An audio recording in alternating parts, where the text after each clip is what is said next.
खून बहाना कोई बड़ी बात नहीं है बिस्मिल साहब, चाहे वो अपना हो या सामने वाले का। बड़ी बात तो यह है कि जिस्म से टपका हुआ एक बूंद खून आने वाली नस्ल के सारे खून में उबाला ला सकता है या नहीं। नमस्कार दोस्तों, 23 मार्च 1931 भारत के स्वतंत्रता संग्राम का वो ऐतिहासिक और काला दिन जब भगत सिंह, राजगुरु और सुखदेव को फांसी की सजा हुई थी। इस घटना ने पूरे देश में क्रांति की लहर पैदा कर दी थी।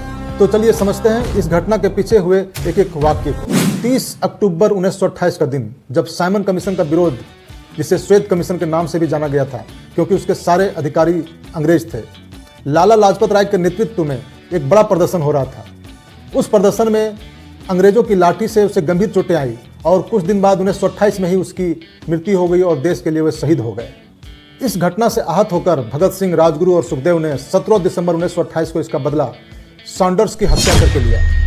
हालांकि उसका असली निशाना जेम्स स्कॉट था जिसने लाठी चलाने का आदेश दिया था, लेकिन गलती से उसका निशाना सॉन्डर्स हो गया। 8 अप्रैल 1929 का दिन जब भगत सिंह और बटुकेश्वर दत्त ने दिल्ली के सेंट्रल असेंबली में बम फेंका, उसका मकसद किसी को मारना या नुकसान पहुंचाना नहीं था, बल्कि अपना संदेश और अपनी आवाज़ पूरे देश में पहुंचाना चाहते थे। इसके बाद उसने अपनी गिरफ्तारी खुद अंग्रेजों को दे दी थी।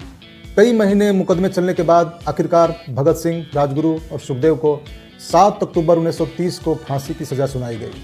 फांसी का दिन 24 मार्च 1931 को तय हुआ, लेकिन एक दिन पहले यानी कि 23 मार्च 1931 को शाम के वक्त दे दिया गया, क्योंकि अंग्रेजों को भगत सिंह व अन्य क्रांतिकारियों की लोकप्रियताओं से भयभीत हो गए थे।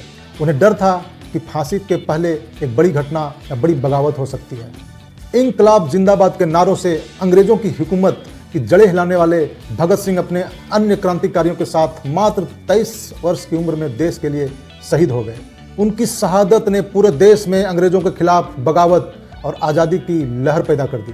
23 मार्च, जिसे आज हम शहीद दिवस के नाम से भी मनाते हैं, भगत सिंह के विचार व व्यक्तित्व आज भी युवाओं के लिए प्रासंगिक है। समाजवाद और पूर्ण स्वराज के प्रबल समर्थक थे। फांसी दिए जाने से कुछ देर पहले वे लेनिन की किताब पढ़ रहे थे। लेनिन जो समाजवाद और कार्ल मार्क्स के विचारों के प्रबल पक्षधर थे। मानो एक क्रांतिकारी अपने दूसरे क्रांतिकारी से अंतिम समय में मिल रहा हो।